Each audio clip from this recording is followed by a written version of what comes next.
Айт күнү айтты кылуу, кой союп, эт берип аш берүү туурабы же айттоо жокпу дейт. Айттоо бар. Бирок айттоо биздикинде эмес, мусулманча айттоо бар. Айт деген майрам деген.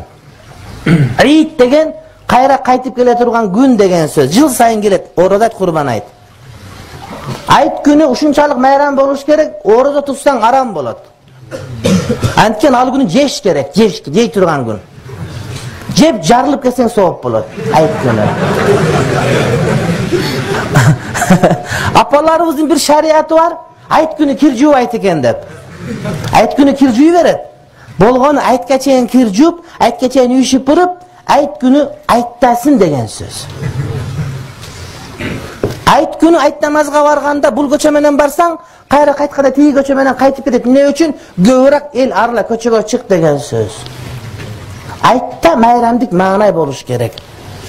А бизде айтта жок, толук ыйлайбыз. Өлгөн жерге барабыз, өздөрү капа дыхат болуп отурган болот. Ансаң кошулуп барабыз, Куранды окуп тамак жеп кайра кетип калабыз. Анан өлбөгөндөргө кирбейбиз. Эмне айтташ үчүн өлүш шартпы бизге? Айт күн майрамдаш үчүн өлүшүбүз керек, эмне кылышыбыз керек биз? Жок, тууган андай эмес. Айт тирүүлөрдүн майрамы. Балдарга жан көйнөк алып беребиз, аялдарга жан көйнөк алып беребиз, тууган урттарга катташабыз, алар келет, биз барабыз, ушинтип үйлөрдү кыдырабыз, балдарга айттык майрамдарды беребиз. Балдар бардык майрам экенин сезсин. Анан ошонун катарында Куран окуп, маркумдарга багыштап койсок дагы болот. Бирок биринчи кезекте маркумдарды эстеп, түрүн унутуп койсок болбойт. Бул Курани Карим жашоосу тууганым, ошол ахиретке болгон азык деген сөз.